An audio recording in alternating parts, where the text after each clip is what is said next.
नमस्कार मित्रांनो. मिथुन राशीचा नंबर 1चा अशुभ फलदायी ग्रह मंगळ, जो की व्यय स्थानामध्ये अशुभ स्थानामध्ये भ्रमण करतो आहे. त्याचप्रमाणे गुरु जो आहे ग्रह आहे, हा सुद्धा तुमच्या व्यय स्थानामध्ये वृषभ राशीमध्ये भ्रमण करतो आहे. याचप्रमाणे तुमच्या राशीचा जो स्वामी आहे बुध, मिथुन राशीचा जो स्वामी आहे बुध, तो सुद्धा या महिन्यामध्ये दिनांक 5 तारखेनंतर वक्री होणार आहे आणि पुढे संपूर्ण महिना हा वक्रीच असणार आहे. हे जे महत्त्वपूर्ण ग्रह आहेत, हे थोडेसे विरोधात आहेत. इतरही ग्रह त्यांचे जे प्रभाव परिणाम आहेत ते ऑगस्ट महिन्याकरता कशा प्रकारचे असतील? अशा कोणत्या गोष्टी की ज्या तुम्हाला करायला हव्यात, अशा कोणत्या गोष्टी की ज्या त्या तुम्हाला टाळायला हव्यात? या सर्व संदर्भातल्या खुलासेवर चर्चा आपण या व्हिडिओमध्ये करणार आहोत. सर्वात पहिल्यांदा आपण विचार करू, तुमचं स्वास्थ्य मानसिक आणि शारीरिक हे नेमकं कशा प्रकारचं असेल? जसं की तुमच्या राशीचा जो स्वामी आहे बुध, जो की तुमच्या तृतीय स्थानामध्ये भ्रमण करतोय दिनांक 5 तारखेनंतर तो वक्री होणार आणि 23 तारखेनंतर वक्री होऊन तो तुमच्या द्वितीय स्थानामध्ये भ्रमण करणार आहे. याचप्रमाणे तुमच्या राशीचा जो षष्टेश आहे मंगळ, हा तुमच्या व्यय स्थानामध्येच भ्रमण करतोय. दिनांक 27 तारखेनंतर हा जो मंगळ हा तुमच्याच राशीमध्ये भ्रमण करणार आहे. ह्या महिन्याचा मोठा कालावधी हा जो मंगळ तुमच्या व्यय स्थानामध्येच भ्रमण करणार आहे आणि तुमच्या राशीचा जो अष्टमेश आहे शनी, जो की तुमच्या भाग्यस्थानामध्ये भ्रमण करतोय, परंतु तो वक्री आहे. तर एकंदरीतच सांगायचं झालं तर या संपूर्ण महिन्यामध्ये गोष्टी मनाप्रमाणे होणं थोडंसं कठीण होऊन बसेल. स्ट्रेस, टेन्शन थोडंसं जास्त प्रमाणात जाणवेल आणि त्यामुळे कदाचित तुम्ही आणखीन चुकीचे निर्णय घेतले जाऊ शकतील आणि त्याच्यामध्ये आणखी तुम्ही गुंतत जाल.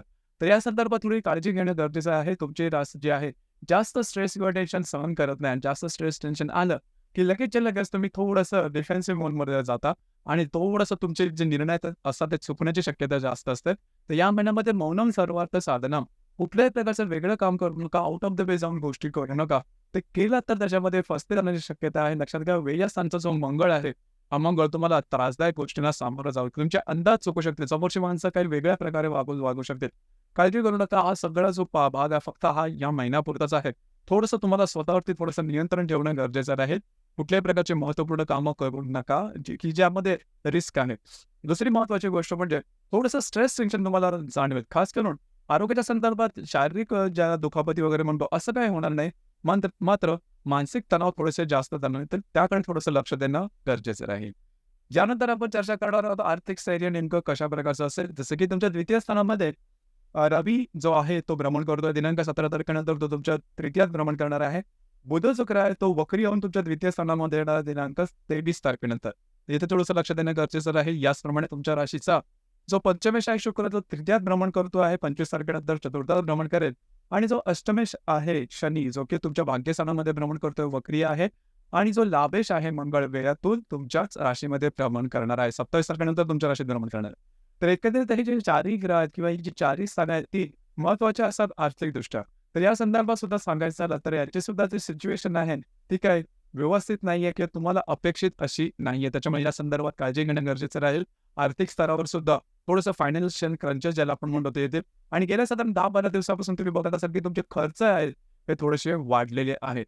या खर्चावरती नियंत्रण ठेवणं गरजेचं आहे. तुमची जी राशी आहे त्यांना खरेदी करणं खूप आवडतं, शॉपिंग करणं खूप आवडतं आणि खर्चाच्या बाबतीमध्ये खूप काही तुम्ही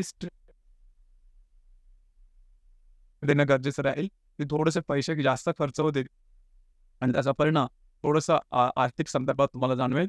याकडे थोडंसं लक्ष द्या. याचप्रमाणे जर तुम्ही शेअर मार्केटमध्ये ट्रेड करत असाल, तिथे काय साधारण गोष्टी तुमच्या अपेक्षेप्रमाणे होतील.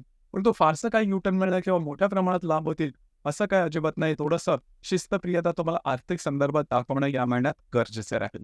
यानंतर आपण चर्चा करणार आहोत गृहसौख्याबद्दल. गृहसौख्य नेमकं कशा प्रकारचं असेल? जसं की तुमच्या राशीचा जो चतुर्थश आहे बुध, जो की तुमच्या तृतीयात भ्रमण करतो आहे.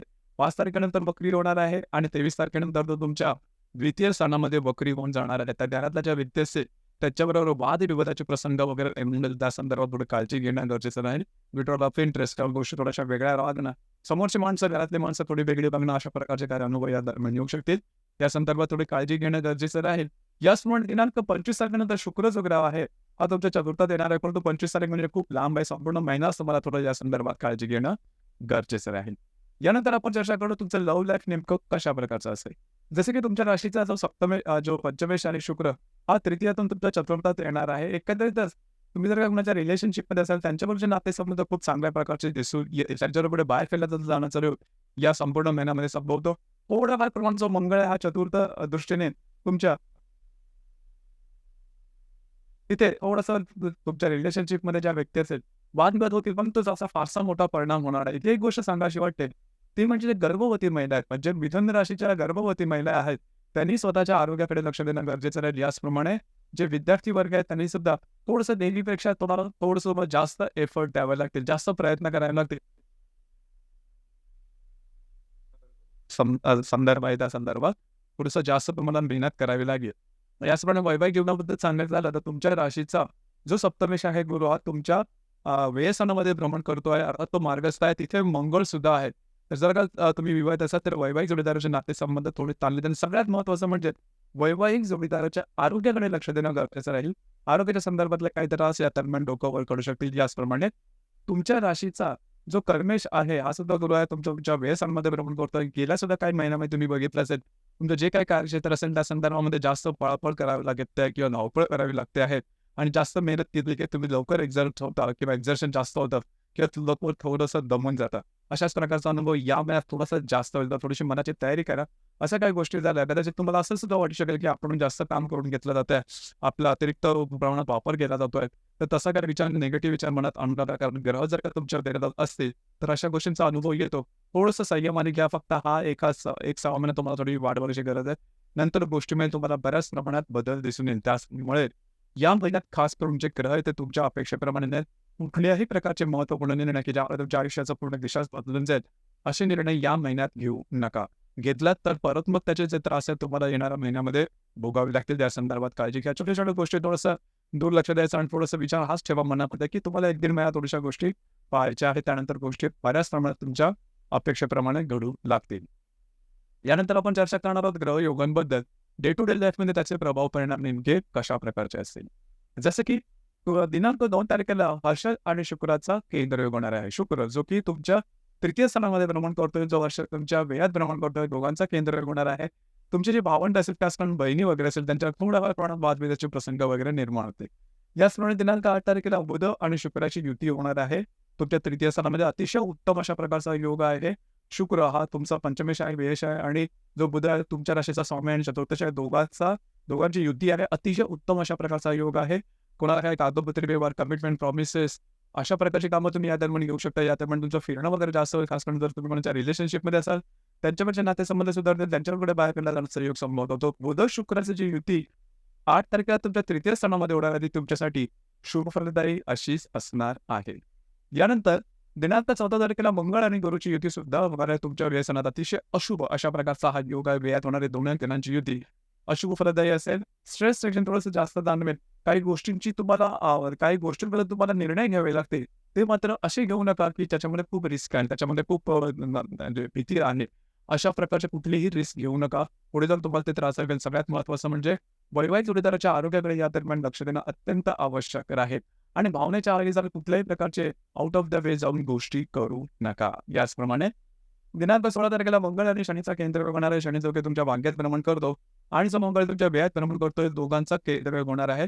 तर साधारणतः स्वतःच्या आरोग्याकडे लक्ष द्या. या दरम्यान तुमचं फिरणं वगैरे जास्त होईल, एक्झर्शन थोडंसं जास्त होईल, दमछाक थोडीशी जास्त होईल. या दरम्यान थोडीशी काळजी घ्या. याचप्रमाणे दिनांक 18 तारखेला बुध आणि हर्षलचा केंद्रयोग होणार आहे. बुध जो की तुमच्या तृतीयात भ्रमण करतोय, जो हर्षल तुमच्या व्ययात भ्रमण करतोय, दोघांचा केंद्रयोग होणार आहे. कागदपत्री व्यवहारामध्ये थोडीशी काळजी घ्या. कागदपत्री व्यवहारामध्ये फसगत होण्याची शक्यता जास्त राहील. कमिटमेंट, प्रॉमिसेस यापासून थोडंसं लांब राहणं गरजेचं राहील. याचप्रमाणे दिनांक 19 तारखेला रवी आणि हर्षलचा सुद्धा केंद्रयोग होणार आहे आणि शुक्र आणि नेपच्यून, शुक्र आणि शनीचा सुद्धा प्रतियोग होणार आहे. रवी हर्षलचा जो केंद्रयोग आहे हा